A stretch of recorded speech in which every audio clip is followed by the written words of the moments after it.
La sonnerie de l'école résonna, c'est dans la fin des cours. Les élèves sortant de ces derniers ont leurs yeux rivés sur Pierce Granton, le futur héritier de la Granton Industries. N'est-ce pas lui qui passe son temps à jeter l'argent de sa famille? Si, il va finir par se faire envoyer de chez lui, je te le dis. C'est Goldmut ferait mieux d'aller réviser le câble ABC. Lui a mieux à faire. Tiens, c'est le vieux. Il l'a invité à venir manger, mais vu l'heure, il va être en retard. Qu'est-ce que tu veux, vieux? Attention à ce que vous dites. Votre père, Anton Granton, est suspecté de fraude et de détournement de fonds. Il a été arrêté. Hein? C'est une blague ou bien? Allô? Taxi, vite, c'est une urgence. Oui, c'est bon. Oh, gamin, t'as pas oublié un truc? En cash. Vous l'aurez une fois votre course terminée.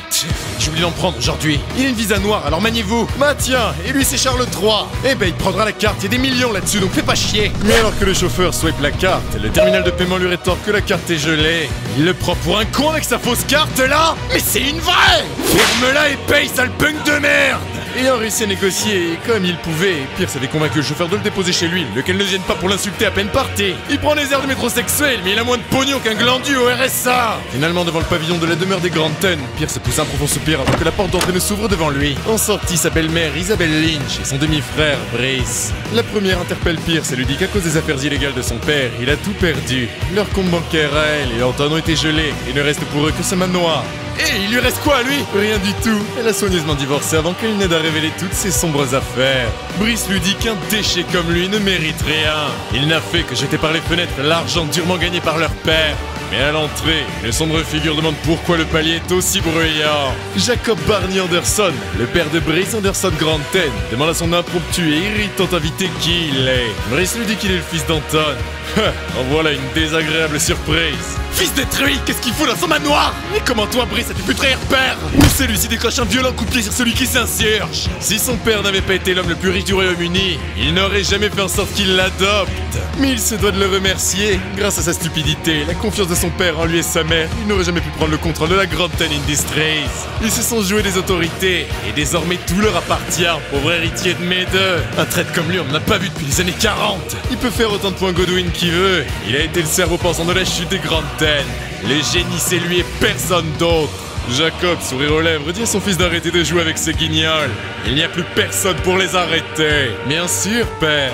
Crachant soudainement du sang, Pierce venait de se faire planter par Brice comme la tradition londonnaise le veut. Alors, on n'est pas bien sur les pavés froids? Va, tremble comme un vieux chien en train de crever. Il va enfin revoir.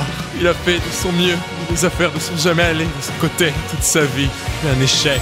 Mais il refuse de mourir comme ça. Se réveillant dans l'espace à la lueur d'or. Un système à la figure douce aux yeux apparaît à lui. Que dirait-il de faire affaire avec elle? Une affaire en or. Tant qu'il a de l'argent, il peut faire ce qu'il veut. Putain, mais même mort, il y a encore de l'argent. Même Satan aurait pas osé. Et elle n'est pas Dieu, et encore moins le diable. Et puis, comment l'enfer ou n'importe quel endroit pourrait tourner sans argent? J'ai encore le temps de me jeter sur un camion ou... Il en a fini avec ses blagues. Ah, et quitte à retourner dans le monde de l'oseille, combien ça lui coûterait de retourner manger du saumon un an avant son assassinat? 1 milliard de livres sterling. Acceptant l'offre sans hésiter, Pierce lui dit qu'elle aura son milliard en un claquement de doigts. Avec l'expérience de sa vie passée, rien ne pourra l'arrêter. C'est qu'il est confiant, ça fait plaisir à voir. Ravi d'avoir trouvé un maître aussi riche, elle va redoubler d'efforts en tant que faiseuse de miracles. Mais allant commencer le retour dans le temps, elle tomba sur la dette de 200 millions de livres de Pierce. Mais pourquoi il y a autant de zéros devant le 2? Elle a vraiment la pire des chances possibles. Il fallait qu'elle tombe sur un clodo. Comme le dit le proverbe turc, si tu n'as pas de dette, fais-toi garant. Enchanté, je m'appelle Pierce, ça va? Les larmes au bord des yeux, la fille du système se présente. Elle s'appelle Ambre. Au fond, elle sait qu'elle ne peut rien faire de sa condition. Elle est mandatée automatiquement par la GS Tower centrale et elle ne peut changer de maître. Elle lui dit ainsi qu'elle lui fera crédit. Qu'elle ne s'inquiète pas, son père est plein aux as. Ça sera remboursé à peine réincarné et lui s'occupera de boucher le trou. Alors pas de problème, mais ce sera 20% d'intérêt pour lui. Alors il va vraiment pouvoir revoir le vieux. Monsieur Pierce, vous vous réveillez? Rouvrant subitement les yeux, main sur deux bunny girls et de pulpeux bzaises. Pierce est complètement largué. Mais un homme à l'accoutrement qui me fait regretter les croque-monsieur de ce midi se jette sur le jeune homme. Il lui a fait tellement peur à dormir si longtemps. Il a été réincarné? Ça doit être la fête d'anniversaire de ses 18 ans. Bon bref, il est de retour en vie. C'est parti pour tout faire péter. Quoi qu'en y repensant, il a eu un accident ce jour même qui a failli lui coûter la vie avec la lambeau que lui a donné son père. Vu l'enfer des procédures administratives au cas où il lui arriverait quelque chose, il a fait de Brice le nouvel héritier de la Granton Industries. Mais avec Ambre et le Golden System, il aura sa revanche sur ce pourri de Brice. Qu'il l'attende, il arrive. Ambre, t'es là? La belle le lui confirme. elle est là, à ses côtés. Ambre, il lui avait dit que sa famille est pleine aux as. Exact, alors qu'il paye sa dette. Ah oui, merde, j'avais presque oublié. En y repensant, sa mémoire est bonne. Le vieux avait été généreux, il avait douché de cadeaux pour son année. Interpellant le... Voilà, il lui demande où sont les cadeaux que lui a acheté père. Les cadeaux? Mais il a tous ses cadeaux devant lui. Et lui, ils sont plus beaux. Mais shootant dans les burnes-duches. C'est payé pour ça. Il lui hurle d'arrêter de se frotter à lui comme ça. Oh oui, qu'il continue. Oh putain, ça va être long. Mais pire, c'est au bord de l'explosion. C'est un coup de brise, c'est sûr. Il doit vouloir ruiner sa réputation. Oh, crois-moi, j'arrive. Tapant le gigote du coffre, les richesses à l'intérieur se révélèrent à Pierce. Ces montagnes de pognon, c'est exactement ce dont il avait besoin. Ambre, ça devrait aller pour la dette, non? Tu parles, on est loin d'arriver au milliard. Tu sais, sans parler des intérêts. Mais c'est qu'elle est cupide, la petite. C'est pas sa faute, l'argent doit remonter à la GSCT, la Golden System Tower Central. Ambre se mit ainsi à récupérer les bijoux et autres pièces avant que le regard de Pierce ne se pose sur l'infâme Lamborghini avec laquelle il eut son accident. En y repensant, et malgré le peu d'alcool que j'avais bu, j'ai jamais trop compris pourquoi je me suis craché avec. Mais de l'autre côté du véhicule, un homme cagoulé, clé à molette en main, croisa Pierce du regard. T'es qui, toi, sale merde? Le saboteur partit en courant, mais à la surprise de Pierce, celui-ci ne prit pas la fuite, mais va lui coller une énorme droite en plein dans la gueule. Le coup fut si fort que Pierce fut propulsé en arrière et s'écrasa contre un mur. Pauvre merde, il sait très bien qu'il n'a aucun talent en boxe ou MMA. Pire encore, il a aucun pouvoir, il est même pas éveillé. Tant qu'à faire, il va s'occuper de finir le travail. Qu'importe à quel point il est riche, il va lui exploser la gueule jusqu'à ce que plus personne ne puisse le reconnaître. Ambre, cette voiture contre un sort d'attaque, tu marches? Les freins ont été sectionnés, mais elle va lui en faire grâce. Il se doutait qu'il y avait quelqu'un derrière son accident. C'est parfait, il signe le contrat. Super, il choisit son attaque préférée. N'importe, celle qu'il peut utiliser immédiatement. Dans ce cas, elle va lui vendre le Iron Fist. Nice timing, Ambre. La puissance du sort investit le corps de Pierce. Fils de pute. Il jure sur le nom des Granten qu'il l'enverra bouffer le sol. Il croit faire peur à qui? Aux mouches. Mais de nulle part, le pot de Pierce va s'écraser sur la gueule du saboteur. Le point d'acier de Pierce lui s'envoler la confiance de l'intrus. Alors qu'il s'écrase contre un mur, il lui demande depuis quand il est prêt à se battre. On ne lui a jamais rien dit de la sorte. Il se doute déjà de qui il a envoyé. Mais s'il confesse, il le malmènera moins. Cependant, ayant plus de tour dans son sac, le mercenaire sortit à couteau et lança sur Pierce, qu'elle fut forcée de lâcher le pourri. La lame alla se planter droit dans le mur opposé. Cette technique, il la reconnaît. Peu de gens à Londres manient aussi bien les armes que le gang des Andersen affilié au Lynch. Tiens, il aurait dû fêter son anniversaire chez lui, à Oxford. Mais enfin, ça aurait été pareil. Les Lynch sont partout. Mais le saboteur profitait de cet instant de réflexion de Pierce pour prendre la fuite. Si sa mémoire lui fait justice, Brice a fait quelques piges chez les Andersen. En tout cas, ce pouvoir qu'il a obtenu va lui être d'une immense aide. Hey, Ambre! Pour être honnête, le Iron Fist a l'air un peu claquax comme talent. Celle-ci lui dit qu'il se divise en 3 niveaux. Novice, adepte et maître. Elle est désolée, mais la Lamborghini suffisait à peine à débloquer le talent. Il part de zéro. Il avait presque oublié qu'elle a que l'argent à la bouche. Ceci s'énerve à ces mots. Et Pierce lui dit qu'il rigole. Il lui doit déjà énormément. Elle sait aussi bien que de grandes choses les attendent. Ah oui, tiens, que des dettes. De retour à la salle des fêtes, Pierce se contraste avec ses invités. Avant de se faire harceler une nouvelle fois par là, les choses. Putain, mais fous le camp, toi, bordel! Laissant celui qu'on devine comme un touitos assidu en train de chialer. Pierce avait presque réussi à oublier cette vision. Va falloir sortir la javel. Mais voici que Brice retrouve son très cher demi-frère. Il lui souhaite un joyeux anniversaire. À l'arrière, une belle jeune fille au bras du déchet s'est révélée à Pierce en se jeter dans ses bras de lui souhaiter à son tour un bon anniversaire. Cela dit, il y en a un à qui ça ne plaît aucunement. Reprenant son sang-froid, il présente un cadeau à Pierce. Il l'a choisi lui-même. Il espère que ça lui plaira. À l'intérieur, une superbe montre en or. Pierce compte bien continuer de prétendre. Sa revanche, il l'aura. Par contre, cette montre a l'air de valoir un sacré paquet de fric. Pierce le remercie pour le cadeau. Il le laissera s'amuser avec le modèle qu'il a fait venir. Bigfoot, seigneur du nez, dit à Brice qu'il arrive tout de suite. Ah, mais ça sera pas nécessaire. Il préfère bien mieux ce qu'il a là. Bon, puisqu'il est de bonne humeur, il va leur faire un tour de magie à tous. Tout le monde exulte, excité quant à voir une performance de Pierce. Ambre, tu vas prendre du service. Mesdames, messieurs, appréciez ce petit tour qu'il a pris. 3, 2, 1... Disparition. Ambre, Golden Deal. Celle-ci valide la transaction. La montre vaut 100 000 livres. Et voilà, disparaît.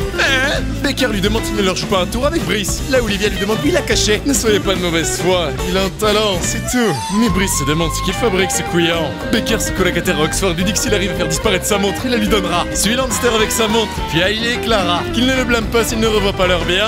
Il les a prévenus. Interpellant Ambre, Pierce lui propose un nouveau Golden Deal. L'affaire acceptée, tous les bijoux venaient de disparaître. Les bénis ne croient pas leurs yeux et applaudissent Pierce. Alors Brice, t'en dis quoi? Hein? Bah, il s'en branle. Non, mais c'est super cool. Il va le prendre au mot. S'il trouve ça incroyable, pourquoi ne montrait-il pas les enjeux? Brice nous dit qu'il marche. Il va falloir faire mieux que quelques bijoux. Aucun problème. Pourquoi ne jouerait-il pas avec les voitures à l'entrée? Qui suit? C'est bon pour Brice. Il rajoutera même 5 millions s'il réussit. Par contre, s'il échoue, il lui vendra 5% des actions de la Granten Industries. Mais à l'arrière, on a du mal à croire que Pierce puisse faire disparaître des voitures entières. Surtout les risques qu'il prend avec un tel pari sont énormes. Une fois au garage, Pierce leur dit tout ce qu'il fera au fils d'arbitre. Et au fond, tout ça va lui rapporter un pactole incroyable. Commençons, mesdames, messieurs. Pierce s'est mis à entonner une incantation ésotérique à côté de l'une des sports cars, si bien que tout le monde se demande s'il est devenu fou. Cependant, Pierce s'adresse par l'esprit à Ambre. Que dit-elle de ça? Toutes ces voitures, pour elle. Au total, c'est 80 millions de livres qui disparaissent. C'est incroyable. Mais Brice ne partage pas l'engouement général. Il se demande au fond comment il a pu faire ça. De son côté, Baker rit aux éclats. L'air bien hautain, Pierce demande à Brice ses millions. Celui-ci lui dit qu'il a bien fait le virement de 5 millions. Sur ce, il va le laisser. Pierre lui a demandé de rentrer pour l'assister avec une affaire. Assister. Tout ce qu'il veut, c'est enterrer le vieux. Rien d'autre. Mais il peut lui jurer que jamais il n'aura l'opportunité d'accomplir son plan. Oh, Brice, il pourrait l'attendre quand même. Putain, quel poison, ce type! Au siège de la Grande Ten, Brice lui dit qu'il a des contrats à s'occuper. Il doit le laisser. Pas de problème, il va demander un peu d'argent de poche au vieux. À l'intérieur du bureau d'Anton Granten, celui-ci demande à son fils s'il a apprécié sa fête d'anniversaire. Bien sûr, merci pour les cadeaux, père. Anton, le nez creux, lui demande s'il est là pour mendier un peu plus d'argent. Eh ben, c'est qu'il allait. Mais soudainement, le bruit de ce que Pierce reconnaît comme un mouchard résonna de l'une des lampes. Quelqu'un les écoute.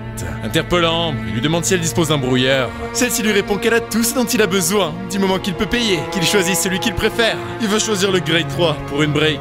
10 000 livres, il peut se le permettre. Le brouilleur apparut ainsi dans les mains de Pierce. Celui-ci fait ainsi signe à son père de se taire. Sortant son téléphone, il lui dit qu'il y a quelqu'un qui les écoute à travers un mouchard. Veut-il le désactiver? Lui répondant par SMS, Anton lui dit que ça ne sera pas la peine. Le désactiver fera comprendre à quiconque les espionne qu'ils sont sur sa piste. Ils vont faire un peu de désinformation à la place. Agréant un signe de main, Pierce lui dit qu'il aurait bien besoin de pognon rapidement.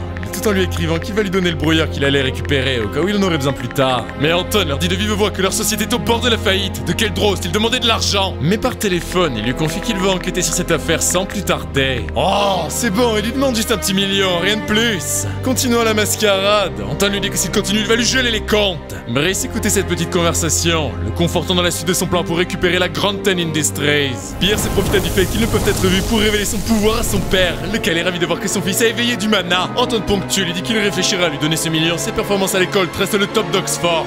Aucun problème, père. Il saura lui prouver de quoi il est capable. Au lobby de la société, Brice a retrouvé Pierce et lui demande s'il a encore demandé de l'argent à père. En quoi ça le regarde? Pierce. Père et la Granten ont des difficultés à rester à flot. Tout ce qu'il fait, c'est participer au naufrage. Eh ben, va l'aider au lieu de rester là à rien foutre. Lui a affaire. À l'entrée d'Oxford, l'on reconnaît bien Pierce Granten. Il est venu en taxi. Il est où, sa lambeau?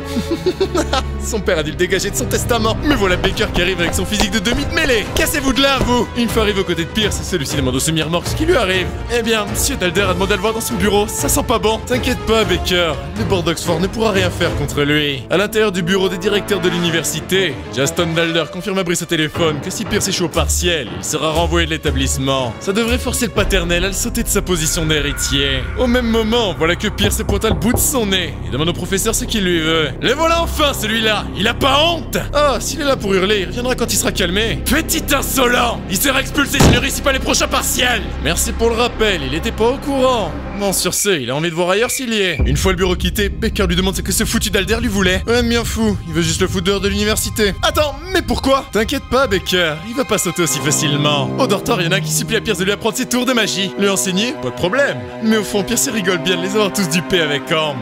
Voilà un deck de cartes, qu'il le prenne et qu'il s'entraîne avec. Pour les bases, il y a tout sur YouTube. À vrai dire, il est assez fatigué, puis il y a les partiels à préparer. Mais avant de penser à tout ce beau merdier, il doit trouver un moyen pour débloquer de nouvelles compétences et comment les améliorer. Niveau argent, il reste. Ambre, où est passé tout l'oseille? Après toutes ces dépenses, il lui reste ce qu'il lui reste. Et encore qu'elle soit heureuse qu'elle ait pas tout pris pour rembourser la dette. La cupidité des uns fera le bonheur des autres. Qu'il était con, Cicéron. Elle lui rappelle aussi qu'il y a les intérêts de la dette. 10% par jour d'ici 3 jours jusqu'à l'épongement. Même l'URSSAF fait pas aussi chiant. Oh, qu'il exagère pas. Elle au moins, elle a une âme. Il ne va pas pouvoir se concentrer pleinement et uniquement sur les partiels. Mais la situation se complexifie. Le lendemain matin, Pierce a réveillé Baker.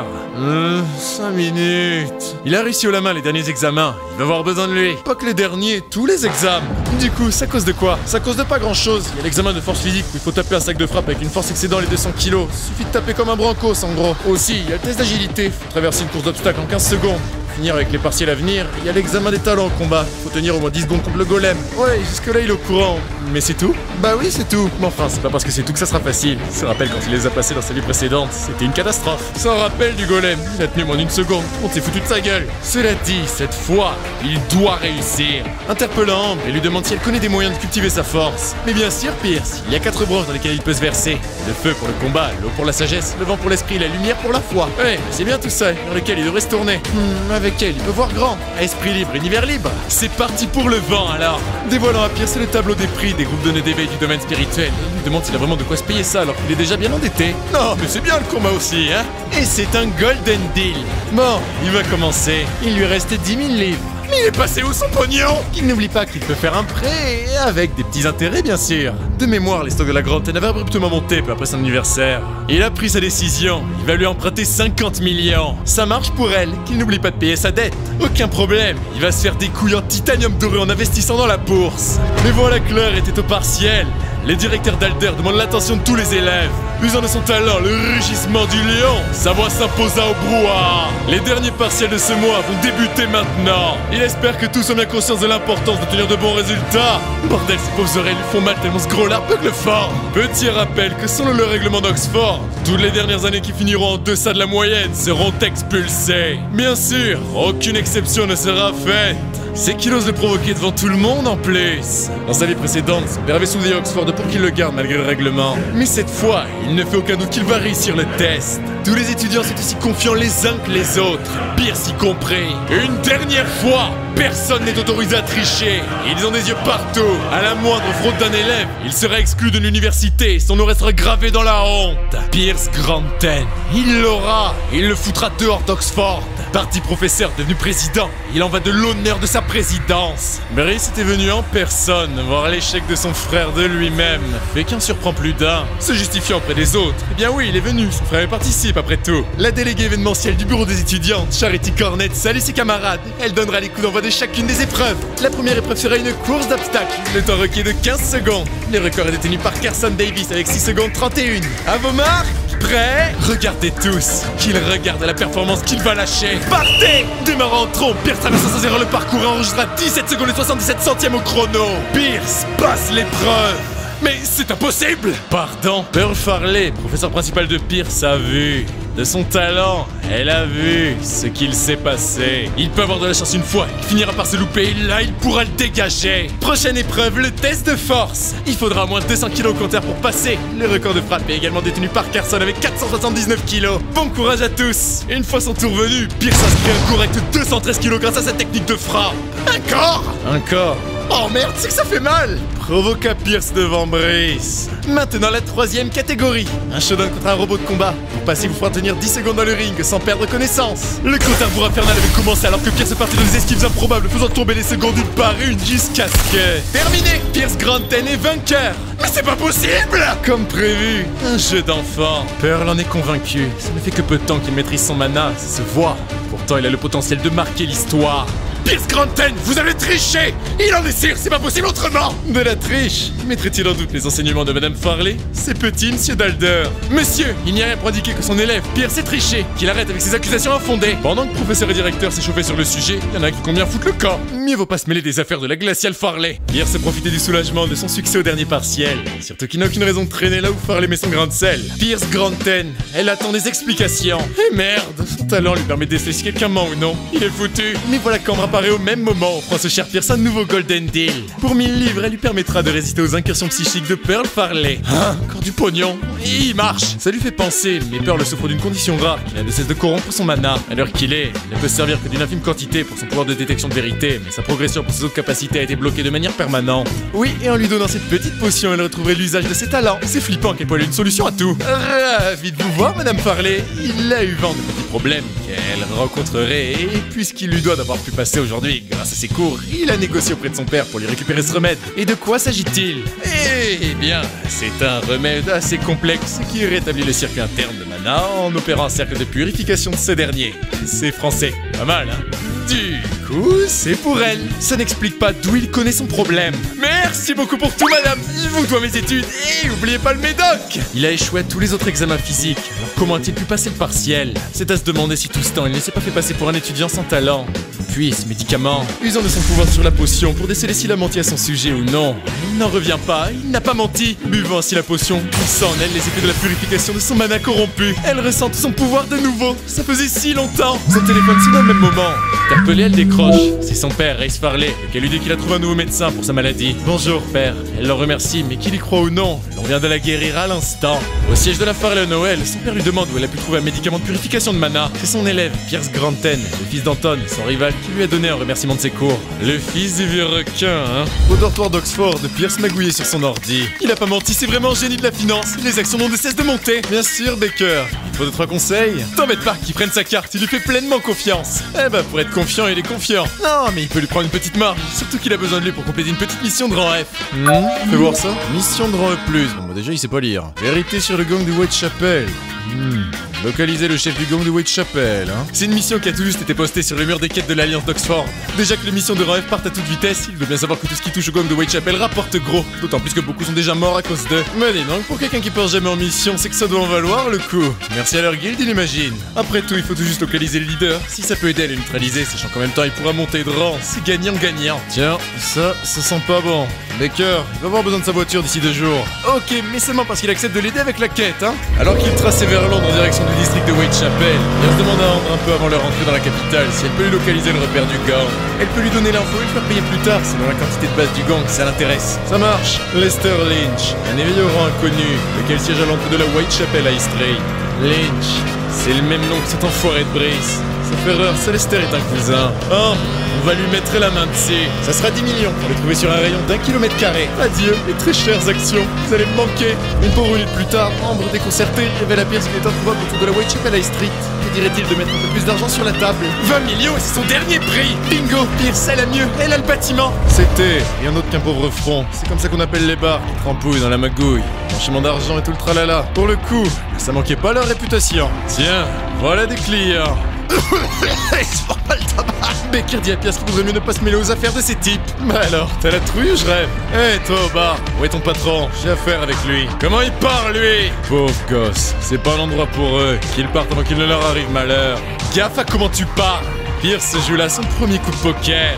Lester leur a demandé d'intervenir. Intervenir? Il va lui faire passer l'envie de les prendre pour des cons. Mais derrière, on débat sur la possibilité que ce soit vrai. Tu vaux rien, mon gars. C'est Lester que je veux, pas un guignol comme toi. Il est le bras droit de Lester, Gary Fletcher. C'est qui, lui? Parce qu'il croit être d'égal à égal avec lui, peut-être.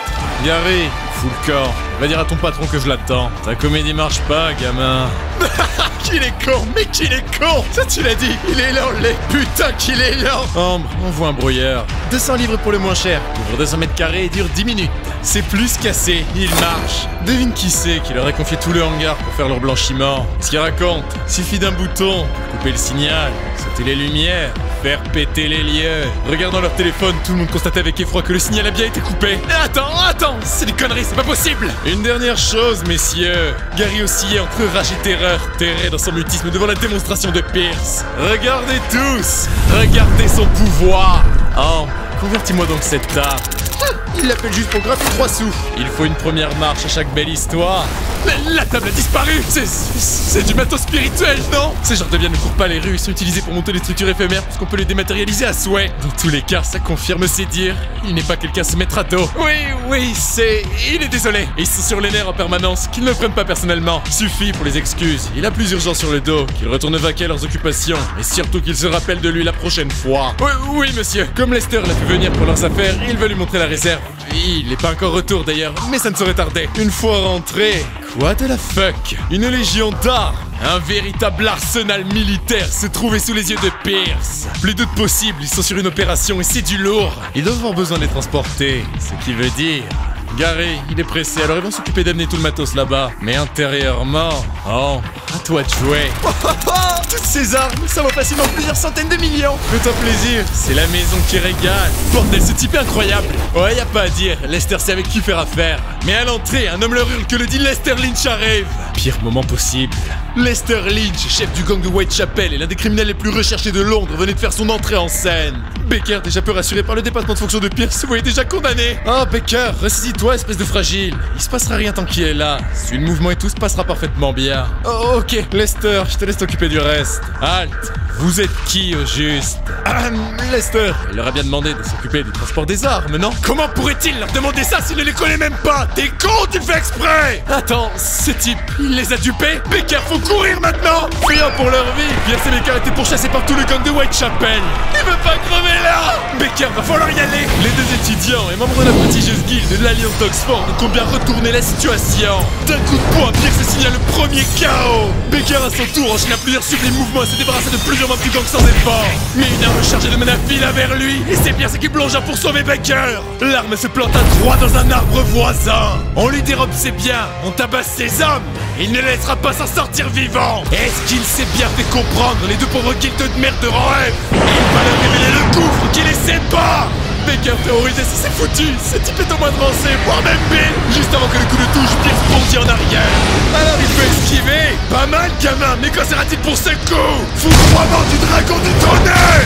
Pierce et Baker encaissèrent de plein fouet l'attaque. Qui est leur patron? Va te faire foutre. Ambre, je peux avoir besoin de toi. Elle comptait bien intervenir de toute manière. Elle a choisi pour lui, la victoire est certaine. Elle compte lui vendre le talent de Reims, l'armure absolue pour 20 millions de livres. Il va crever, elle pense encore au pognon. La michetonnerie n'a pas de limite, oh merde. Il veut vivre ou non? Envoie à Ambre. Il gagnera ce combat. Quoi qu'il en coûte, il gagnera. De l'autre côté, Baker n'était pas encore hors service. Qu'importe à quel point il est fort, il ne plaira jamais devant un pourri comme lui. Mais devant l'audace insultante de Baker, Lester combien crever le gros porc. Malgré l'écrasante domination de son adversaire, Baker ne comptait pas abandonner. Résultat de la confrontation, une puissante explosion de laquelle Pierce empêcha le carnage. Il venait de sauver son meilleur pote. Merci frérot, ça fait du bien de savoir qu'il peut compter sur lui. Oh putain qu'il est moche, il a encore plus envie de taper dessus. Mais profitant des boosts de stade de l'armure, Pierce put se saisir du bras du gangster. C'est pour ça que son cousin veut se débarrasser de lui. Brice, c'est lui qui l'a envoyé? Tu en sais trop Lester. Baker! Mais celui-ci avait pris ses jambes à son cou. Courage Pierce, il va aller chercher de l'aide. Mais c'est pas possible, c'est énorme. Alors, qu'est-ce qu'il va faire maintenant qu'il est seul? Ce type est un danger, il va te ramber, mais au moins il contrôle son énergie comme un gland. Il devrait être en mesure de faire diminuer peu à peu son mana. Du moins, qu'il peut éviter, tanker ses assauts. Armure absolue, activation! Lester, c'est toi contre moi! Bien qu'ayant fui, Baker compte bien tenir ses promesses, sans quoi Pierce va y rester. Mais alors qu'il traverse la route sans regarder, peur d'un scooter hurle au jeune homme d'arrêter. Mais c'est trop tard et les deux se percutèrent à faible vitesse, fort heureusement. L'enseignante retomba au sol, plus de peur que de mal, mais... Baker Morton? Madame Farley? Madame, Pierce est en danger! Il a besoin d'aide, s'il vous plaît! Du côté de la Whitechapel High Street, Lester commence à ressentir la fatigue devant les rires hautains de Pierce. Ça commence à être dur de tanker la fatigue. Il lui reconnaîtra qu'il sait bien se défendre. Cependant, et malgré son arrogance, Pierce était loin de pouvoir tenir encore bien longtemps. Mais voilà, il a le suprême Joker de son côté. Ambre, s'il te plaît, une potion de soin. Pour 500 000 livres seulement, il sera un surhomme. Ça, elle sait comment lui parler. Lester, il va lui montrer la réelle étendue de ses pouvoirs. Pierce s'élance vers le chef du gang, lequel était plus aussi serein. Et voilà que devant la vitesse de son adversaire, il encaisse un putain coup de pied pour te prendre une rafale de poing. Peu importe ton rang, Lester, si t'es incapable de combattre, tu gagneras jamais contre quelqu'un aussi talentueux que lui. D'où lui vient cette force? Il n'était pas aussi puissant au début du combat, loin de là. Il lui fera comprendre qui est réellement Lester Lynch, le grand maître de Whitechapel. Le gangster déploie toute son énergie, lance sur Pierce en attaque suprême, le cataclysme du dragon du tonnerre. Qu'importe la puissance de ses adversaires, rassemble et il doit se battre pour la justice. Pour sa justice, c'est terminé.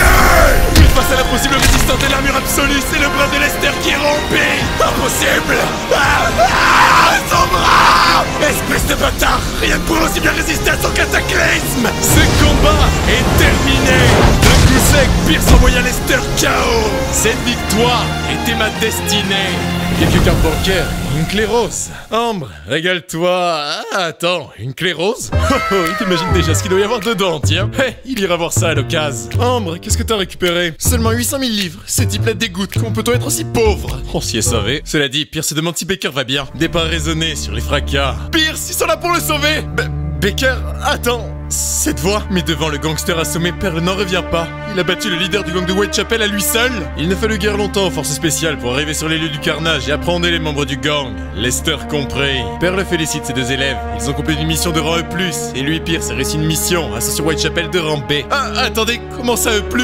Et comment ça B? Oh, elle est bonne. Eh bien, il est son élève alors. Forcément, il est pas normal. Lui écrasant la main bien fort, elle lui dit qu'il va ainsi bien vouloir assister à plus de leçons, non? Oui, Madame Farley. Mais bon, félicitations Pierce, Baker.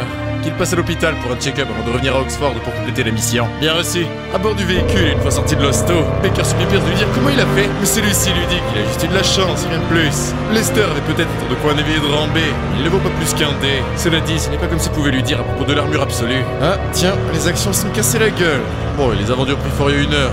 Bon, y a pas à dire, il gère dans tous les domaines. Il aurait pas cru ça il y a encore peu. Mais alors que Pierce voulait réinvestir un coup, c'est un joli message d'erreur sur compte bancaire qui gracias a vu. Ah, qu'est-ce qu'elle a fabriqué? Eh bien, elle éponge ses dettes, où est le problème? Mais bordel, il va encore devoir combien lui payer? Eh bien, si on additionne tout, si on fait la retenue... 1 milliard 600 millions. Combien? C'est pas les prix qu'elle a annoncé, ça vient d'où ça? Elle lui est toute dédiée, il n'est pas foutu de lui rendre une aussi petite faveur. Il est si méchant. Ne pleure pas s'il te plaît, il est désolé, vraiment désolé. De retour à Oxford, la municipalité locale, accompagnée de celle de Londres, va organiser une cérémonie après l'enregistrement du succès des missions Vérité sur le gang de Whitechapel et Assaut sur Whitechapel. Baker et Pierce étaient aussi au centre de l'attention en cette heureuse journée. Ils sont ainsi tous les 2 promus pour leurs efforts, du rang F au rang E+. Également la mairie de Londres s'est leur donné 5 millions de livres chacun, en plus de 2 potions de l'esprit primaire. Cependant, les autres élèves n'étaient pas tous heureux de ce petit spectacle. Normalement, les missions à partir du rang E+, sont réservées aux enseignants. 9 ans à être nul en tout et d'un coup Pierce réalise cet exploit? Comment il peut être aussi fort? Tout le monde, qu'il regarde tous sa médaille, qu'il l'admire. J'adore ça. Mais loin, très loin de partager le bonheur de son frère, Brice ne peut y croire. Comment cet incapable a-t-il pu leur cacher aussi longtemps ses pouvoirs? Cette Pearl Farley a dû s'occuper de lui laisser le crédit pour qu'il reste à Oxford. C'est la seule option. Hey, Justin, qu'est-ce qu'il dirait de monter une affaire où une certaine prof est un peu trop proche de l'un de ses petits protégés? C'est gagnant-gagnant, non? Dans la salle de classe, Baker ne sentait plus péter. Pierce, ils ont récupéré la mission secrète et les P5. Ils vont aller mettre la main sur cette relique. Mais leur camarade, June Solaris, ne revient pas de les voir péter plus haut que leur cul, alors qu'il y a peu encore, il n'est ni plus ni moins que parmi les pires élèves d'Oxford. En plus, Pierce, il a eu vent d'une petite rumeur, d'après qu'il y aurait des filles hyper bonnes qui logeraient au Eton. Eh ben, il y en a qu'à la taille, dis donc. Mais même dehors, Baker peut tous les 2 revenir à l'assaut. Ils n'ont qu'à y aller une nuit, libérer les chambres. Ok, mais à la seule condition que tu la fasses. Mais entendant un vague écho au loin, Pierce lui demande s'il n'entend pas quelque chose. Baker lui dit que si, il y a une fille qui danse là-bas. Bougeant au rythme de la mélodie, une sublime jeune femme danse élégamment, mettant en avant ses pulpeuses et séduisantes formes. Autumn Carly, une des streameuses britanniques les plus en vogue en ce moment sur Twitch, était de passage sur Oxford. Bien que Pierce n'en ait approximativement rien à foutre, il y a assez de matière pour baffer à un moment. Hey, tu recordes un TikTok, non? À vrai dire, il est fan. Pour de vrai, elle va lui faire un petit cadeau en échange, qui lui donne sa main, mais avec plaisir. La voilà, tout à lui. Baker à l'arrière, n'ayant jamais vraiment eu le truc avec les femmes, ne revient pas que ce soit aussi simple. Cela dit, Pierce n'est guère moins surpris que lui. Non merci, il n'a jamais apprécié les prostitutes. À l'arrière, Baker avait envie de se foutre en l'air. Mais de son côté, Autumn ne revient pas d'avoir été jeté. Hey, reviens ici tout de suite. Quoi encore? Ils sont de l'Alliance d'Oxford, ont une mission sur le dos. Qu'elle aille trouver un autre pigeon pour lui refiler ses MST. Pardon? Comment ose-t-il la traiter, elle, Autumn Carly, de la sorte? Et part-elle à la 3e personne? Bah putain, l'un de ses égaux. Enfoiré! Elle comptait servir de lui pour ses 2 plans simplement. Elle va devoir utiliser la manière forte. Emprise du charme! Le sort d'emprise du charme fait perdre toute lucidité à la cible qui obéira à tous les ordres du lanceur du sort. Non! Il a toujours rêvé de sortir avec Autumn! À l'intérieur de la chambre 6666 de l'Hilton Hotel d'Oxford, Autumn prit le temps d'une douche chaude ayant laissé sa proie à des fantasmes plus chauds encore. Elle est prête, mais est-ce que lui est prêt à s'amuser avec elle? Quoiqu'Autumn ne gardait bien pour elle ses penchants autour du S, elle va faire jouer à ce déchet qu'il a humilié un bon petit M bien soumis. Il veut jouer jusqu'au bout des temps avec elle! Alors elle va commencer par lui couvrir les yeux. Une fois ligotée, il ne fallait guère longtemps pour qu'Autumn ne commence l'humiliation qu'elle réserve à Pierce. Le téléphone de ces derniers en main, elle trouva le contact qu'elle cherchait. Pearl Farley. Autumn lui envoya la vidéo accompagnée de ces quelques mots. Hilton Hotel, chambre 8888. Qu'elle vienne seule. Le téléphone de la belle enseignante sonna, et à peine la notification ouverte qu'elle comprit ce qu'il se tramait. Pierce n'est pas seul. Quelqu'un a dû prendre ses vidéos et doit en avoir. Non, pas après lui, mais après elle. Qu'il tienne le coup, elle arrive immédiatement. Celui-ci recevait coup, après coup, au plus grand bonheur d'Automne, qui lui demande s'il rêve de quelque chose de plus excitant encore. Oui, votre majesté, c'est tout ce dont il rêve. Eh ben, il y en a qui s'amusent, chacun ses problèmes après tout. Bon, puisqu'il n'a pas été récalcitrant pour régler ce qu'il lui doit, elle va l'aider. Attribution du talent, annulation d'emprise. Autumn s'était mise à fouetter derrière de pièces comme une furie, qu'elle était ravie que sa reine... Attends, mais ça fait super mal, merde! Libération quantique! Il a pu choisir quelques nouveaux sorts des plus pratiques grâce à l'XP récupéré sur ses mères de Whitechapel. Il va lui laisser une chance de vesquiller la colossale branlée qui s'apprête à lui infliger. Qu'elle lui dise pourquoi elle s'en est prise à lui. Mais comment il a pu briser l'effet de son sort? Ah, mais sa manière de la menacer est trop cool et son corps est si sexy! Il a prétendu être affecté par son sort pour essayer de voir si elle révélerait ses véritables intentions. Mais visiblement, c'est un échec. Il comptait régler les choses plus simplement, mais bon, qu'elle sache qu'elle n'a en rien le niveau pour s'en prendre à lui. Quoi qu'au fond, Pierce sait comme il pouvait dissimuler l'horrible douleur qu'il ressent. Ambre, sachant que Pierce la complimente indirectement, le remercie pour ses éloges. Il a bien dû comprendre l'étendue de ses pouvoirs désormais. Celui-ci, continuant la petite mascarade, explose de rire devant Autumn. Et dire qu'il croyait que c'était juste une fille facile. Mais en plus, c'est une énorme cochonne qui s'était sur le champ. Elle va lui montrer la véritable puissance des Earth Center. Mais à peine la flèche partie que Pierce leva la main. Il va lui montrer le pouvoir qu'il réserve aux merdes dans son genre. Lâchant une énorme peigne de forain sur la tête d'Autumn, celle-ci relâche son sort. Au bord des larmes, face à la douleur du coup qu'elle reçut, on lui a jamais dit qu'il faut jamais frapper une femme. Ouais, bah oui, c'est sympa l'égalité à géométrie variable. Mais bon, il a même pas chargé sa frappe de mana. Devant son échec, Autumn ne révèle à Pierce sa dernière carte, les vidéos qu'elle a prises de lui et le message à Pearl Farley quant à son rendez-vous dans la chambre 8888. Mais elle a fait quoi cette folle dingue? Pearl, fonçant comme chargé en direction de Lilton, espère qu'elle est arrivée à temps. Une fois devant la susdite chambre, lieu du rendez-vous, elle ouvrit la porte mais surprise de ne voir personne à l'intérieur. Cependant, à peine eut-elle fait un pas à l'intérieur qu'un gaz rose fut relâché, lequel elle remarque. Malheureusement bien trop tard. Ce bon vieux Brice avait raison. Il va s'amuser avec son corps comme jamais. Effondré au sol devant le gangster, celui-ci lui dit qu'elle a été droguée à coups de gaz aphrodisiaque. Pearl, sous l'effet de la drogue, se déshabillait sans pouvoir se contrôler. Devant elle, Kingsley Aberline se régalait, déchirant les vêtements de la belle. Il lui dit qu'à cause d'eux, il a perdu toute son influence au nord de Londres. Mais il va savoir tirer le mieux de la paire de la section de Whitechapel en s'amusant avec elle. Toutefois, voilà que s'éveilla en Pearl la poire perdue de longue date. Ce don qui lui manqua si longtemps relâche une puissance folle jusqu'à propulser Kingsley plusieurs mètres en arrière. Celui-ci n'en revient pas. Il croyait qu'elle avait perdu toute aptitude magique à cause de sa maladie. Et il reviendra, qu'elle ne croit pas en avoir fini avec lui. Cependant, à aucun moment Pearl ne fut conscient. L'insigne orientale de son pouvoir disparut peu à peu, après avoir sauvé la vie de son hôte. Dans le hall de l'hôtel, Pierce courait comme un fou, sapé comme un fou, en direction de la chambre 8888. Ouvrant la porte de la dite chambre, il n'en revient pas de ce qu'il voit. Son enseignante gisait là, inconsciente sur le lit, son haut déchiré. Ils sont osés, ces sales fils de pute! Attrapant un linge, Pierce se pencha sur Pearl pour la couvrir, tout en s'assurant qu'elle va bien. Mais voilà que celle-ci se réveille au même moment, le regard posé sur l'humiliant dessous qu'Autumn ne fit porter à Pierce. C'est pas ce qu'elle croit. Espèce d'animal, pervers, clébard! Pierce lui demande ce qu'elle fabrique. Mais horriblement gênée, autant qu'elle est furieuse, elle lui dit qu'elle est son enseignante. Mais Pierce hurle que c'est un malentendu. On leur a tendu un piège. Un piège, bah tiens. Et dire qu'elle croyait qu'il était en danger. Mais il était retenu dans une autre chambre avec une folle furieuse et c'est elle qui lui a dit qu'elle était là et il peut tout expliquer. Une fois de retour dans la chambre des sévices, il n'y avait plus que quelques restes qu'avait abandonné Autumn de derrière elle. Outillage qui ne firent que plus enrager Pearl encore.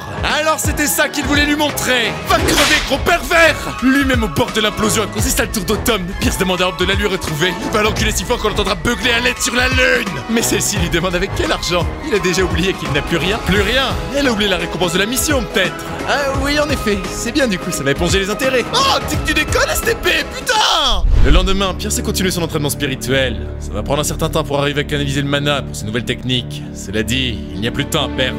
Churchill disait: là où il y a un grand pouvoir, il y a une grande responsabilité. Le temps des emmerdes arrive. En tout cas, ça avance, son flux est de plus en plus stable. Il doit atteindre le pouvoir des élites au plus tôt. Mais voilà que Pierce est interrompu par la sonnerie de son téléphone. Ah, c'est Pearl. Allô, Madame Farley? Messieurs McCoy veulent voir immédiatement. Bouge ton énorme cul! Le grand officier de l'Alliance d'Oxford en charge des missions et lieutenant général de l'armée de l'Empire britannique, Duke McCoy en personne, lequel a également sous ses ordres l'ensemble du dispositif de formation des membres de l'Alliance d'Oxford. Pierce s'incline devant une telle figure et lui demande la raison de sa convocation. Qu'il s'assied. Il a entendu qu'il a combattu et vaincu un éveillé de Rancé, en plus d'avoir réussi avec brio la mission d'assaut sur Whitechapel, tout ça en solitaire. Oui, mais c'était pas si simple. Au fond, Pierce se doute de la raison de sa convocation. Il a récupéré et vendu les armes du gang à Ambre. Les hommes de main de Celester, ceux qu'il a bernés, ont dû capter qui les a récupérés. Duke lui demande fermement où il a planqué les armes. Pierce lui dit qu'il n'aurait jamais rien fait tel. Au contraire, il les a toutes détruites. Et par quel moyen aurait-il réussi cela?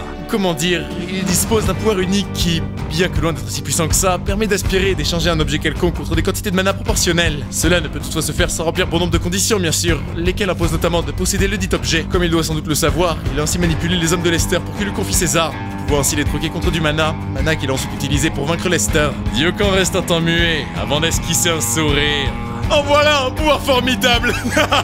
Et Côté lui demandait de lui expliquer comment il a pu combler un tel différentiel de pouvoir. Mais voilà comment il a pu. Ambre fit remarquer à ce très cher Pierce qu'il est allé chercher loin pour cacher son existence. Il fait ce qu'il faut faire, rien de plus. Quoi qu'il en soit, il est ravi d'avoir pu aider monsieur le lieutenant général. Il sera tout aussi ravi de se rendre utile à l'avenir. Ah bien, formidable. Il a tout un tas de matériel défectueux ou usé à se débarrasser. Il saura faire bon usage, n'est-ce pas? C'est moi ou ce vieux roublard me prend pour une décharge? Tu vois, gamin, tout ça doit partir. Alors, c'est à toi. Libère ton talent. Ambre, peu à l'aise, fit remarquer à Pierce que c'est vachement sombre. Ça semble renfermé et elle a autant envie de partir que quelqu'un que ce vieux leur cache quelque chose. Bah tiens, elle s'inquiète pour lui pas sa bourse maintenant. Enfin, elle espère aussi que ce Duke McCoy n'a pas les idées sombres. Il a été affreusement compréhensif une fois les explications faites. Pierce demande à monsieur McCoy s'il peut commencer. Devant les bonbonnes radioactives, Duke se doit lui rappeler qu'il s'agit là de produits extrêmement dangereux. Est-il sûr d'en être capable? Mais Ambre ne lui laisse le temps de répondre et exile devant toutes ces bonbonnes. Elle voit déjà venir le verre foré des billets de banque. C'est bon, monsieur. Aucun souci à se faire. Très bien, il va prendre congé le temps qu'il s'en occupe. Une fois le travail accompli, qu'il aille le retrouver directement dans son bureau. Il le récompensera dûment. Ambre, ça te plaît tant que ça, saloperie? Oui, il y a de larges quantités d'énergie radioactive dans chacune de ces bonbonnes. Elle doit bien pouvoir en tirer 500 000 livres l'unité. Il y a même des morceaux de météores. Au moins 1 million. Cet endroit, c'est le rêve. Il y a même des vignes célestes. Comment on peut considérer une telle arme pour des déchets? Ça devient valoir 3 millions. Pierce n'en revient pas. Il a l'occasion de se refaire sans aucun effort. Lançant l'incantation de son sort factice, il confie à Ambre l'incantation faite qu'elle peut tout récupérer. Duke n'avait pas eu le temps de quitter les lieux, que les doutes qu'il pouvait avoir s'envolèrent. Tout disparu, exactement comme Pierce lui avait décrit. Ambre, ravie de ce que Pierce lui a offert, lui rend la monnaie de sa pièce et lui fait présent d'une pierre d'accroissement écarlate.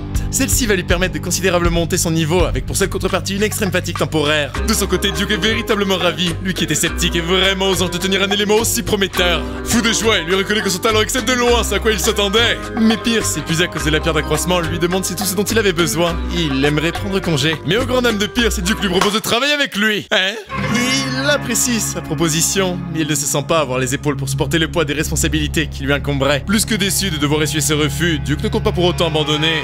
Il va avoir besoin de lui pour cette mission. Mais alors qu'il laisse partir Pierce, il attrape quelque chose de sa poche. Un appareil de mesure d'énergie, lequel indique 0. Le sourire aux lèvres, ça prouve à Duke que Pierce n'a pas menti. C'est bel et bien servi des conditions de son talent plutôt que d'un autre quelconque pouvoir. Il peut faire confiance à ce gamin. Non loin du laboratoire, Pierce avançait, rayonnant, dessinant un sourire sur son visage. Il esclave de rire. Quel tour de maître!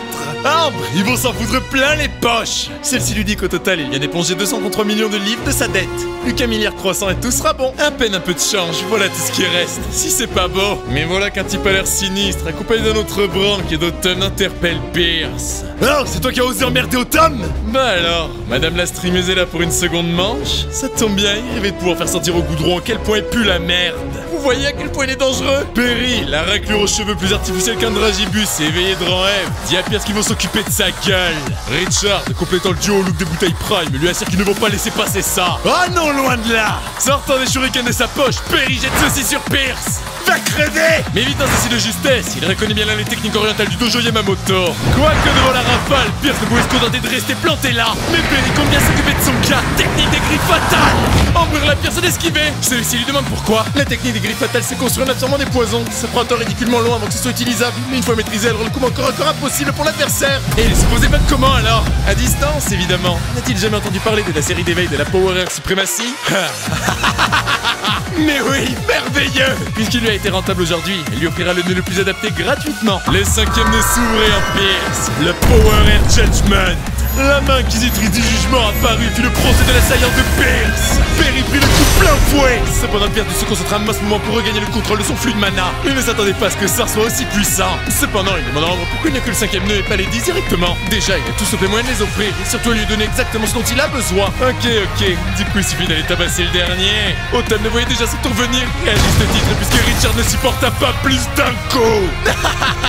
Ça vaut le coup d'apprendre les techniques d'un dojo dont on a ni la culture ni les compétences pour les maîtriser. maîtriser. Rien de mieux que le style anglais, élégant et efficace. Automne ne lui dit de ne pas s'approcher. Mais au même moment, Pierce se ressenti comme un choc, c'est là que son esprit s'alourdit. C'est quoi ça, Ambre? Elle lui répond qu'en fait, le 5e nœud de la Airstrike Supremacy consomme un peu trop de mana pour lui, et du coup, il est à plat. Cependant, il y avait quelqu'un qui avait filmé toute la scène. Se battre sur le campus, c'est bas, Pierce. Il va devoir en informer ce cher monsieur Dalder. Le coup de pression envoyé. Brice, matérialisant quelques cristaux de glace, félicite Pierce pour son éveil. Mais il reste et restera un figurant, un type parfaitement incapable de faire quoi que ce soit de sa vie. Cependant, Autumn ne compte pas abandonner. Sortant son micro, elle gagnera avec style. Commençant à chanter, son talent passif lui permet de s'en prendre à la psyché de ses adversaires jusqu'à les rendre incapables de combattre. Pierce sait très bien ce qu'elle essaye de faire. Va, essaye donc de m'hypnotiser, connasse. Hein? Son chant n'a aucun effet? Dans ce cas, va devoir mettre les bouchées doubles. Chantant, dansant, séduisant. Autumn donnait tout pour qu'une fois encore, Pierce retombe sous son contrôle. Mais celui-ci rigole bien de l'avoir fatigué à brasser de l'air. Elle aurait une belle carrière dans la troupe des enfoirés, tiens. Au moins, elle serait utile là-bas. Autumn n'y comprend rien. Comment peut-il résister à toutes ces attaques mentales? Entonnant une incantation à l'image d'une chanson, elle concentre son pouvoir sur sa main droite avant qu'elle ne s'élance, force de son talent. La mélodie interdite sur Pierce, lequel est prêt. L'arme de maladie sort d'Autumn et retrouve la paume de Pierce qui renvoie du bleu parce qu'il lui reste une main inquisitrice du jugement. Les vêtements déchirés sous la force de l'impact. Autumn n'y comprend rien. Arrivant à sa hauteur, Pierce lui dit que c'en est assez de l'humiliation. Du moins tant qu'il ne revoit plus sa sale gueule. Mais toujours sous le choc, elle lui demande comment il a pu résister à ses sorts. Ambre dit à Pierce qu'il lui en doit une belle. Elle lui a accordé une résistance psychique permanente la dernière fois. C'est que ça fait du bien de voir sa rare bride d'âme à l'occasion. Autumn concéda sa défaite d'un silence avant de plonger dans de lointains souvenirs. Petite, elle se revoyait courir jusqu'à sa mère, aux côtés des cerisiers. Elle lui tendit la main, heureuse. La toute petite Autumn demande à sa mère quand est-ce qu'elle pourra vivre heureuse comme sa maman. Celle-ci lui caresse délicatement la tête. Elle lui dit qu'elle doit trouver son bonheur en elle. Enfin, elle pourra le partager avec un homme honnête, gentil, sincère et loyal. Mais comment elle saura quand elle aura trouvé un homme comme ça? En larmes, ses paroles lui reviennent. Sûrement, un homme qui résistera à ses pouvoirs en restant droit, quoi qu'il advienne. C'est impossible. Sa destinée, son amant serait ce type. Pierce lui demande pourquoi elle pleure tout à coup. Autumn s'enfuit en courant, devant un Pierce complètement largué. Une fois de retour au dortoir, Baker, en panique, elle a retrouvé son bro. Pierce, c'est mauvais. Il y a plein de types de l'université qui parlent dans son dos sur les réseaux. Ce qu'il avait déjà mauvais, c'est que le déchet d'Oxford leur ait volé la vedette à tous, continue de répandre les rumeurs que Brice n'hésita pas à relâcher au grand public. Tous réclamaient son expulsion immédiate pour le comportement violent de Pierce Granton. Baker lui dit qu'il risque vraiment gros si le feu continue de prendre. Mais loin de ses inquiétudes, il y en a un qui aurait peut-être préféré se battre un peu plus. Faut dire qu'avec ça, il est en train de devenir encore plus populaire. Oh, et Baker, il sent un peu fatigué, il va se reposer un peu. Tiens, tente-t-elle. Surpris, il lui répond qu'il n'y a pas de souci. Mais ce que Pierce avait prévu était loin d'être une sieste. La clé USB rose en main, il compte bien se faire une expérience niveau futuroscope. C'est probablement du... Ouais, non, mieux faut se garder la surprise. Cependant, son ordinateur lui demanda un mot de passe sous 30 secondes, sans quoi la clé s'autodétruira. Tiens, c'est probablement bien plus intéressant que prévu. Ambre, tu peux faire sauter le mot de passe? Ça sera 500 000 livres pour lui.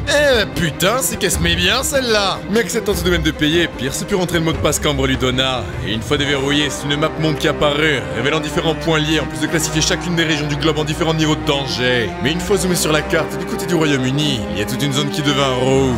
Elle reconnaît cette île, c'est l'île d'Aran. Elle demande à Pierce qu'il l'emmène tout de suite. Elle est barge ou bien? C'est une des pires régions de tout le Royaume-Uni. Elle est larmes aux yeux, elle lui dit que c'est là où elle a vécu, il y a longtemps. Oh, longtemps. La tristesse de celle qui sauva Pierce le toucha au plus profond de son cœur. Il ne la laissera pas tomber. Après un péniblement long voyage et un petit mal de mer, Ambre et Pierce arrivèrent devant la barrière de sécurité. Il faut dire que celle-ci a de quoi effrayer Pierce. Doit-elle aller se trouver un maître plus courageux?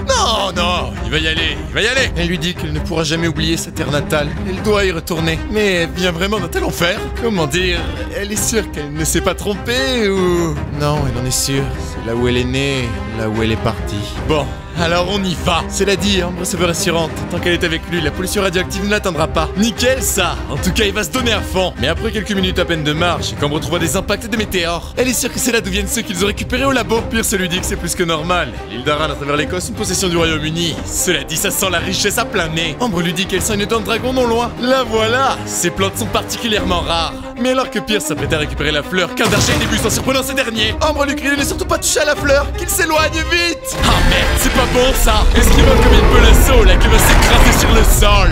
Préparant son Iron Fist, Pierce relâcha la monstre dans la créature, mais... Putain, c'est dur. Sorti des fourrés, un scorpion fou des ténèbres. La terreur se saisit de Pierce devant la colossale créature. Bordel, ce machin énorme. Le dit machin ne prit pas son reste pour attaquer, mais Pierce esquiva. C'est quel genre de saloperie ça encore? Ambre lui dit que c'est un scorpion fou des ténèbres. Son pouvoir est équivalent à celui de Lester Lynch, mais il est surtout connu pour sa défense de titan. Il doit utiliser son point des flammes rouges. Bien reçu.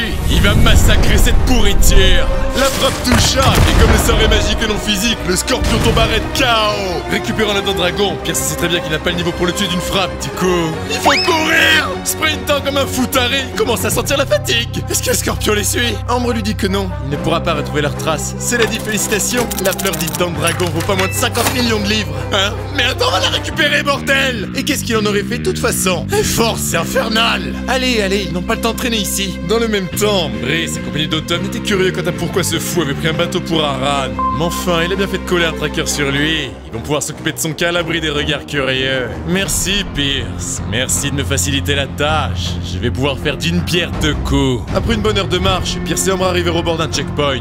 Interpellant Ambre, il lui dit que s'il est aperçu sans équipement de protection, il y a des chances qu'il soit considéré comme un monstre et soit fusillé sur le champ. Et c'est pour ça qu'elle a préparé ce masque d'illusion. Il s'adapte à la nécessité de son détenteur et renvoie l'image requise. En somme, tout le monde croira qu'il est entièrement protégé. Mais c'est qu'elle est prévoyante, il aime ça. Mais c'est pas tout, qu'il prenne aussi cette pelle et qu'il la suive. Elle pense savoir où se trouve un certain trésor. Eh ben, c'est que c'est comment lui parler, ils vont aller récupérer ce trésor. Cependant, il y a quelque chose d'anormal avec ce checkpoint.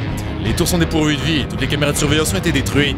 Il s'est passé quelque chose ici. Ambre est bien d'accord. Je me dépêche de déterrer le trésor et on fout le camp. Cette île me fout de plus en plus de trac. À peine est-il commencé que Pierce noie sur une vignée de jade. Ça c'est bien un million par racine. Mais voilà que les merveilles continuent. Une fleur de saphir, 800 000 livres. C'est parfait pour se mettre au méga bien. Une fois le checkpoint traversé, Pierce arrive aux abords de la zone la plus dangereuse de l'île. Ambre n'apprécie pas du tout la pluie, surtout dans un tel endroit. Pierce lui dit qu'avec la montée du brouillard, il ferait mieux de se dépêcher. C'est encore loin. Ambre lui dit qu'il n'est pas sûr. Ce qu'il cherche est comme dissimulé, enfoui ou enterré. Il va devoir recalculer la route rapidement pour être sûr de ne pas se perdre.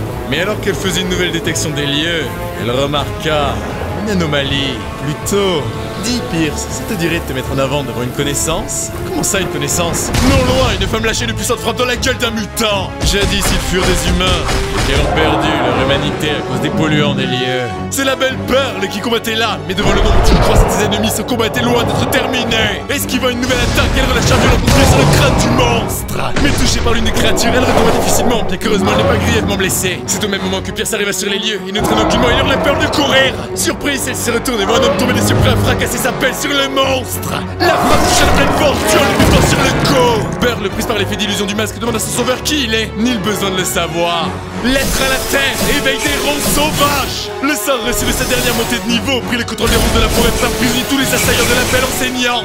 Sa technique ne les retiendra pas longtemps, doit prendre la fuite. Pearl, soulagée d'être sauvée, le remercie du fond du cœur. Pierce prenant sa main, partit avec elle, laissant là un moment qui changera bien des choses. De retour aux abords du checkpoint, Pierce et Sauveur de faire une pause. Elle est au bout. Ils sont dans la safe zone, ça devrait être bon pour l'instant. Mais réalisant qu'il lui tient la main, celle-ci procédait rapidement à s'éloigner de son sauveur, bien qu'elle le remercie tout de même, affreusement gênée. Mais celui-ci lui fait remarquer qu'elle est blessée. Il a de quoi les guérir du poison sans laisser la moindre cicatrice. Elle veut essayer? Après tout, ce serait dommage qu'une femme aussi belle périsse du poison quand même. Elle lui dit que ça ira, il a une seringue de plasma. Mais au fond, le sachant qui est réellement cet homme, elle ne peut lui faire confiance aveuglement. Demandant quand même un antidote à Ambre, celle-ci le lui donna. Pierce dit à Pearl que le plasma est peut-être capable de guérir des poisons normaux. Les blessures infligées par ces monstres sont beaucoup plus dangereuses qu'elle ne voudrait bien le croire. Ils ne se connaissent pas, alors pourquoi en fait-il autant pour l'aider? D'autant plus qu'elle ne comprend pas pourquoi son talent de vérité ne fonctionne pas sur lui.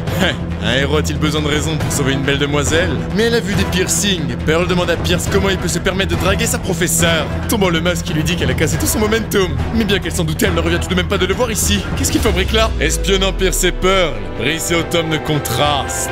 Quelle belle scène digne d'un drama. Mais sa complice ne supporte pas de les voir flirter comme ça. Devrait-il leur donner une leçon? Pierce répond à Pearl qu'il est venu explorer. Il rêve de devenir un explorateur. Faut bien commencer quelque part, non? De l'exploration, vraiment. Cet endroit est bien trop dangereux. Elle lui ordonne de le suivre jusqu'à l'ancien port militaire. Certainement pas. Ici, il n'est pas son élève. Ses ordres n'ont aucune valeur. D'autant plus qu'elle ne doit pas oublier qui l'a sauvé. Pierce! Adios, Pearl. Bon courage.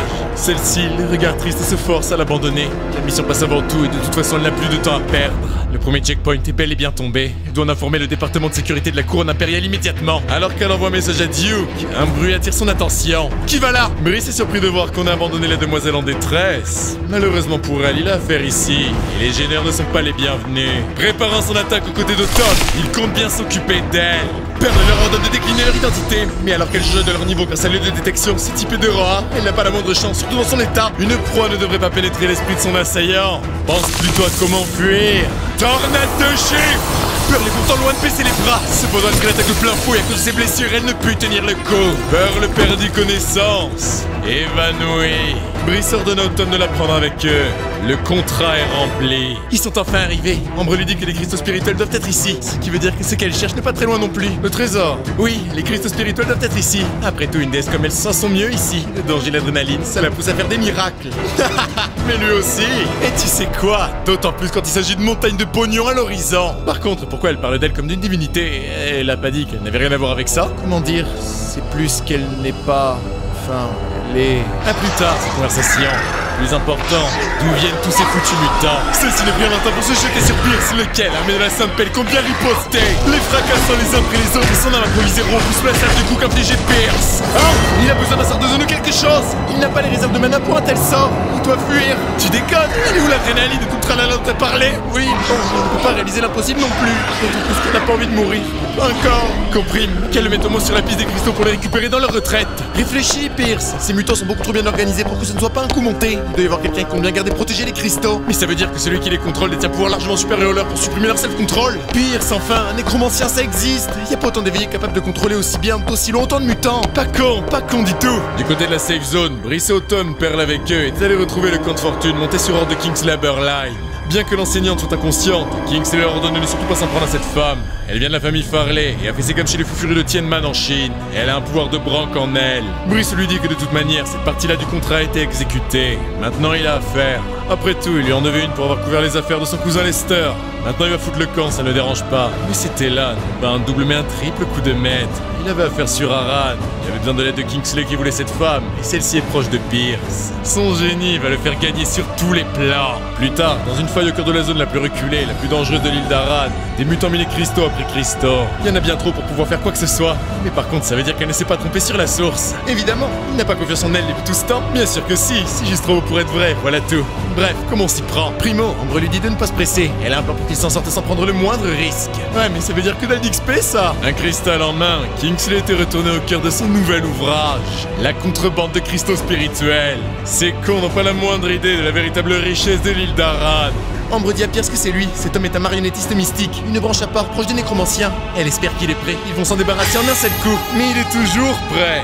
Et voilà que l'arc du vide apparut à Pierce. Celui-ci est capable de tirer des flèches silencieuses indétectables tant qu'elle n'entre pas dans le champ de mana de quelqu'un. Super, Ambre. Quel regard de son nouvel exploit. La flèche décochée. Une femme sous contrôle mental l'a sentie, s'interposant pour protéger son maître Kingsley. Carmine! Mais elle aurait jamais dû pouvoir la sentir. Ambre! Tiens, ils doivent passer au plan B. Pierce est ravi. Ce plan B vient de son esprit génial. Il hurle au mutant qui les abattra tous. Ils n'ont pas la moindre chance face à lui. Fou de rage, ils se jetèrent sur lui sans un instant de réflexion. Mais voilà, Pierce était passé dans une profonde faille, tous se jetèrent dedans comme des abrutis. Voilà ce qu'il se passe quand l'on perd sa propre conscience au profit de marionnettiste. L'on oublie où l'on est depuis tout ce temps. Regarde ça, pauvre merde. La mine de cristaux est sienne. Mais Kingsley, Carmine dans ses bras, lui dit qu'il n'est pas prêt de laisser impuni une telle offense. Formation des âmes possédées. 4 beautés sous contrôle de Kingsley apparurent, dont June Solaris, camarade de classe de Pierce aux cheveux bleutés. Même June est là. C'est marrant, mais il n'apprécie pas que l'on s'en prenne à ses proches. Des proches qui ne le fassent pas rire. On l'a informé de sa personne et il n'est qu'une merde à la chance extraordinaire. Rien de plus. Cependant, Pierce sait qu'il est désormais assez proche des cristaux. Ambre, à toi de jouer. Il ne le connaît pas, mais ces cristaux lui appartiennent tous. Ambre s'est électe de tout ce qu'elle s'apprête à récupérer. Avec ça, la dette de Pierce n'est plus. Il va lui rappeler où est sa place. Carmine, Celia, June, Chad.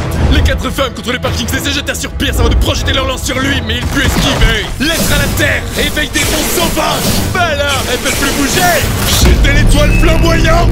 Mais malgré sa blessure, malgré les roses, Carmine sache qu'elle s'est libérée de l'emprise. Une fois arrivé dans le dos de Pierce, explosion. Explosion, c'est un sort d'autodestruction. Les 3 filles restantes furent libérées des ronces avec le mana disparu de Pierce. Carmine, surtout ne le laissez pas s'échapper. Ils doivent être sûrs que Pierce Granton est bien mort. June, Jade et Celia repartirent à l'assaut vers Pierce, lequel est encore en vie, bien que grièvement blessé. Il est dans la merde.